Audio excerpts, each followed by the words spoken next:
Question 1B, जुलाई 21 का question 1B।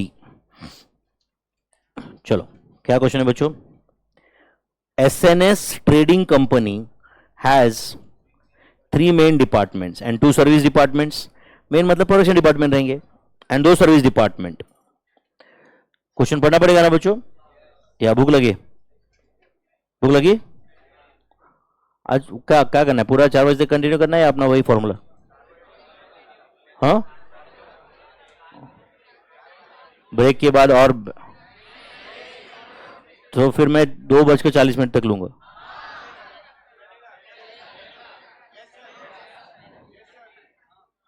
ठीक, चलो क्वेश्चन 1B पढ़ो। हाँ ठीक है, जो भी है देखते हैं अपन, मेरे पास जितने क्वेश्चन है उतने कर लेंगे अपन। फिर क्या 5 भी बज गए तो टेंशन नहीं। आज तो कोई क्लास ही नहीं है ना आगे? नहीं है? नहीं है बोल लेना है पहले। तुम्हें कैसे पता चला? हाँ क्लास है, ठीक। और कितने लोगों की क्लास है ऑडिट का आज? बस इतने लोगों का, इनको भेज देते फिर। Question 1B, SNS trading company has 3 main departments and 2 service department. Data for each department is given below. Question पढ़ेंगे भाई, देखो फिर क्वेश्चन कैसे देखते एक दूसरे का टाइम मौका मिलते ही।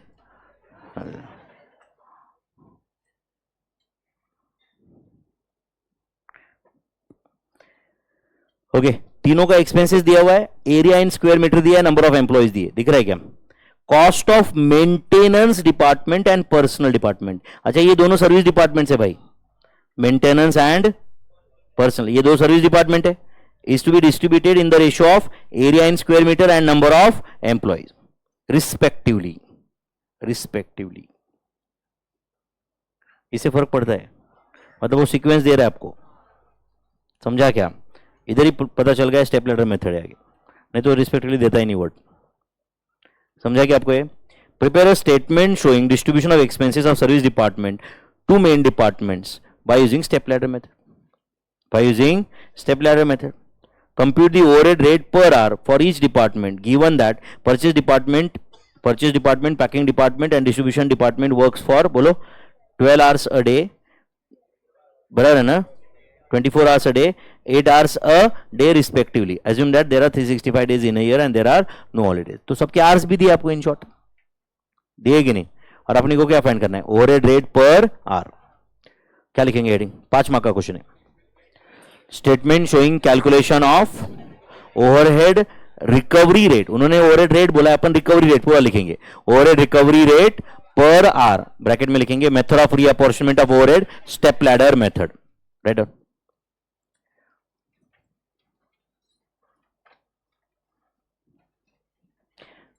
स्टेटमेंट शोइंग कैलकुलेशन ऑफ, क्या नाराजगी है क्या? कुछ बोलो फिर।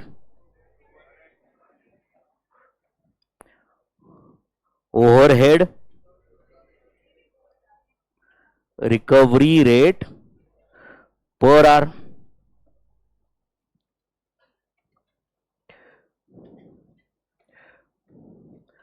Overhead recovery rate per our ना। अभी कुछ भी कितना भी खराब लगा ना तो बाद में रिजल्ट के दिन अच्छा लगेगा ही ना, पास हो गए तो। बट सबसे खराब सिचुएशन में वो है कि जो अभी भी जिंदगी झंड जी रहा है एंड बाद में फेल होगा। समझा क्या? उसकी लाइफ में तो कुछ नहीं, कम से कम तुम्हारी लाइफ में एक जगह तो कुछ रहेगी ना। अभी नहीं है तो कम से कम रिजल्ट के दिन तुम कुछ रहोगे। कल जाके तुम बोलोगे भाई तुम बड़े फॉर्म में आर्टिकलशिप करोगे, इधर ये करोगे, तुम बोलोगे नहीं भाई वो 5-6 महीने थोड़ा तकलीफ हुई बट रिजल्ट अच्छा था, है या नहीं? यही करोगे ना ऐसे कुछ, जो भी कुछ है। मैं आई रिमेंबर मैं 4th स्टैंडर्ड में था तो मेरे चाचा मैथ्स के टीचर थे और भाई इतना घर पे मतलब चाचा मतलब पापा से 10 साल छोटे थे, तो समझ रहे हो ना आप, मतलब मेरे से 15 साल बड़े थे सिर्फ, ठीक है भाई क्या मतलब घर पे नहीं अपने को ये स्कॉलरशिप एग्जाम पास होना ही है। मैं बोला भाई तुम्हारे कुछ जिंदगी में रहेगा होगा, मेरे ऊपर क्यों लो रहे है कि नहीं? तो फिर इतना वो 5-6 महीने तो भाई भाई क्या पढ़ाया, मैं तो दिन रात उठ, कभी भी रात को हाँ चल ये पढ़ाई कर, ये कर, ये पेपर सॉल्व कर, ऐसा ऐसा। बट लास्ट में भाई मैं लातूर डिस्ट्रिक्ट में सेकंड आया उस वक्त उस पर, जबकि गांव में रह के इतने कम फैसिलिटीज के साथ में वो आया, तो कुछ ना कुछ तो फायदा ही हुआ ना। फिर सबको बड़ा प्राउड, फिर हर ऐसे इसमें फिर कुछ ऐसा फेलिसिटेशन वगैरह होता था, कुछ ऐसे प्राइज वाइज मिलता था, फिर तो मजा ही आता था ना। बट पहले अभी गुस्सा आता था तो आता था भाई, है या नहीं? जो भी कुछ है, एंड आपको वो लगता था नहीं सर वो लर्न एंड फन होना चाहिए, तो लर्न एंड फन होना चाहिए, बट वो फन के चक्कर में लर्न होता नहीं ना। फिर लर्न एंड फन बहुत अच्छा है, समझ रहा है कि नहीं आपको, बट वो फिर उस चक्कर में अपन क्या हो जाते, भूल जाते हैं अपन, फिर ओवर रिकवरी रेट कुछ और ही निकलता है कि नहीं? कहाँ का रिकवर होता है और क्या क्या अब्सॉर्ब होता है पता नहीं फिर, है कि नहीं? कुछ दूसरा ही अब्सॉर्ब होता रहता है। चलो करेंगे सवाल, या लर्न एंड फन करना है? Fun and learn, over recovery rate क्या लिखा ब्रैकेट में? बोलो भाई, method of reapportionment of overheads, क्यों स्टेप लैडर मेथड? वैसे तो दिमाग की जरूरत नहीं है, उन्होंने खुद बोला यहां पे स्टेप लैडर मेथड। चलो बोलो, फॉर्मेट बताओगे? Particulars, total overheads, basis for apportionment,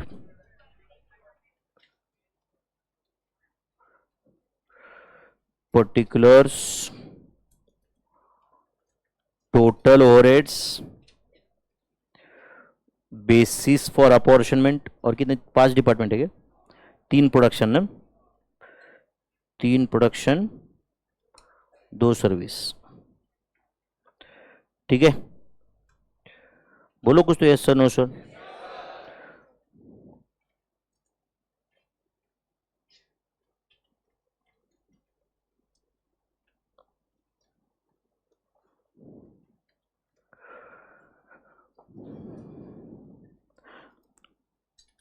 online students क्या हाल है भाई?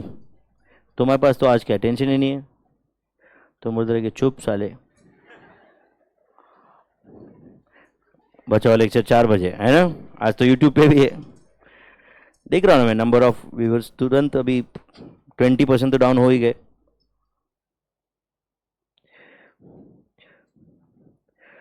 एंड अगर कोई करता है बाद में सिंसियरली तो कोई प्रॉब्लम नहीं उसमें, बट वो आपको पता है जिन्होंने फर्स्ट ग्रुप किया है ना, उनको एग्जैक्ट पता है, जो अभी सिर्फ जब पहले सेकंड ग्रुप कर रहे हैं ना उनको पता नहीं है।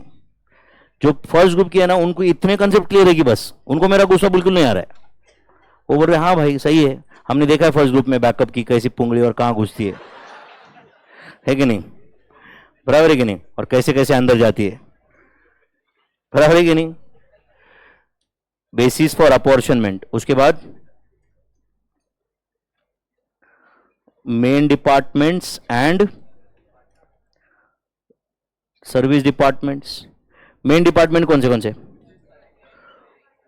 Purchase, packing, distribution, and service में मेंटेनेंस एंड पर्सनल, पर्सनल नहीं पर्सोनल रहते हो, ठीक है? चलो, क्या प्राइमरी डिस्ट्रीब्यूशन हो चुका है ना, या नहीं हुआ है? डायरेक्ट एक्सपेंसेस ही दिए उन्होंने, अब तो right down overheads as per primary distribution. ऐसे क्वेश्चन सॉल्व किए क्या हमने कभी?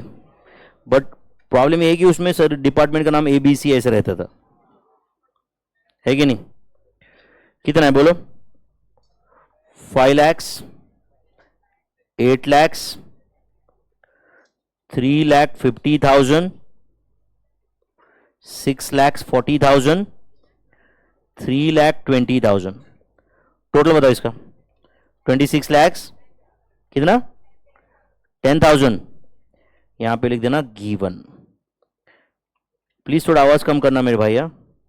बी, अब क्या लिखो? रीअपॉर्शनमेंट। मतलब ही सेकेंडरी डिस्ट्रीब्यूशन, रीअपॉर्शनमेंट। चलो बोलो, रीअपॉर्शनमेंट में कौन सा मेथड यूज करने वाले? Step ladder method. तो कौन सा डिपार्टमेंट का पहले अपोर्शन करने के लिए बोला है उन्होंने? बोलो, maintenance department, reapportionment of maintenance department. ठीक है, बोलो भाई। 1 मेंटेनेंस डिपार्टमेंट का अब ये टोटल तो 0 ही आने वाला है। क्या रेशियो बोला है उन्होंने?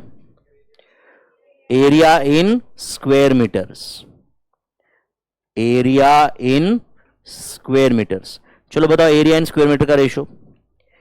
Area in square, maintenance department apportion कर रहे हैं ना अपन, तो 12:15:7:6।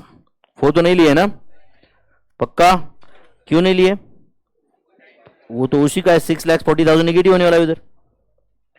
तो 6,40,000 को 12:15:7:6 के रेशियो में डिवाइड कर दो। तो 6,40,000 डिवाइड बाई टोटल 40 है ना, इंटू 12, 1,92,000, 2,40,000, 1,12,000, 96,000। तो ये टोटल 6,40,000 एंड माइनस 6,40,000, उस रो का टोटल तो 0 होगा। मेंटेनेंस डिपार्टमेंट का रीअपॉर्शनमेंट हो गया। अभी पर्सनल डिपार्टमेंट, एक मिनट सुनो बच्चों, सुन रहे हो क्या? अभी पर्सनल डिपार्टमेंट में जाओ और 3,20,000 प्लस 96,000 का टोटल कितना था बताओ?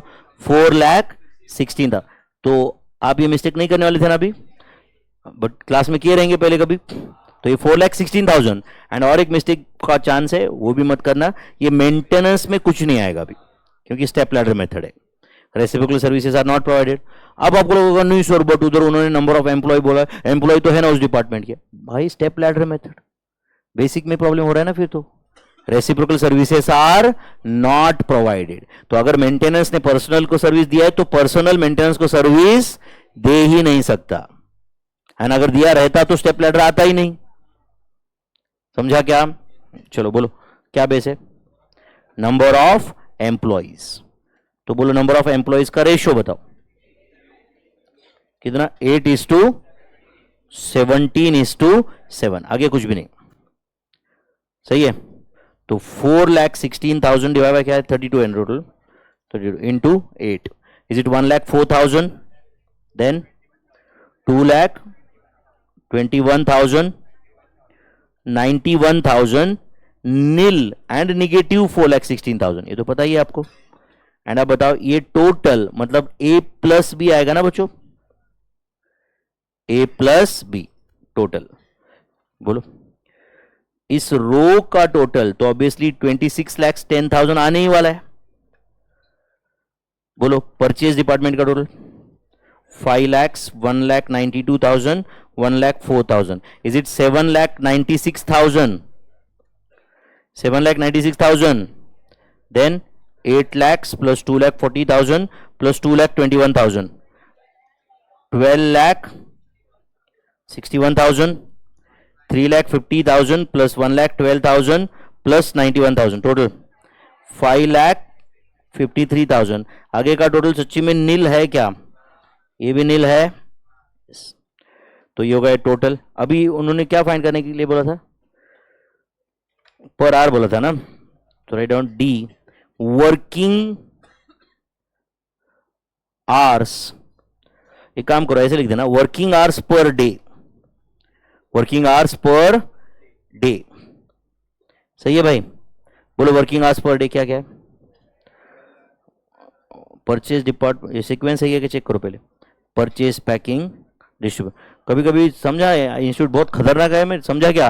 कभी कभी ये सीक्वेंस उल्टा पुल्टा कर देते, समझ रहा है क्या? तो बोलो वर्किंग आवर्स पर डे, बोलो 12 आवर्स, 24 आवर्स, 8 आवर्स। सही है क्या? एंड इससे अपन क्या फाइंड करेंगे? बोलो total working hours in a year. क्या पता करेंगे? Total working hours in a year. कैसे मिलेगा? d इंटू 365, कोई हॉलीडे नहीं, कुछ नहीं बोला है उन्होंने खुद, 360 डेज बराबर है ना, 365 डेज। तो करो 365 इंटू 12, 4380, 8760 2920 आवर्स है, बराबर है ना। एंड कैन आई से C divide by E is the answer, C divide by is the answer. बस, और कुछ पूछा है क्या? नहीं, खत्म हो गया नहीं? तो क्या है C डिवाइड बाई, बोलो, overhead recovery rate per hour. Tell me whether C divide by E is the answer. बोलो कितना है फिर? 7,96,000 डिवाइडेड बाय 4380 कितना है? 181.735 अप्रोक्सीमेटली। 12,61,000 डिवाइडेड बाय 8760, 143.9498 कर सकते हो कैसे? And 5,53,000 divided by 2920, answer is 189.3836 approximately. सही है भाई?